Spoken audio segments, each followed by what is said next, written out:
سوال ہے MTA کے پروگراموں کے متعلق جی کہ بعض پروگرام تو لائیو جاتے ہیں، جی مثلا جلسے کے پروگرام ہے، حضور دعا کرواتے ہیں تو سب دوست شامل ہو جاتے ہیں جہاں بھی ہوں، ٹھیک ہے لیکن بعض اوقات ریکارڈڈ پروگرام جا رہے ہوتے ہیں، ہاں 92 کا جلسہ جا رہا ٹھیک ہے، ہے اس میں حضور کا خطاب ہے، حضور بعد میں دعا کرواتے ہیں، تو اس میں ان کی شامل ہونے میں کوئی نہیں، اس کی دعا سے کوئی ان کو نقصان پہنچ جائے گا، نقصان کک تو بیک حضور کر کوئی جائے گی. نہیں.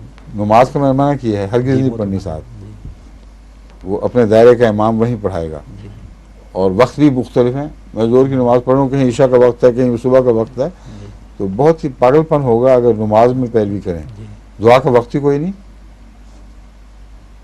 جی سجدہ وہ تو شکر کا کوئی وقت نہیں. ہوگا.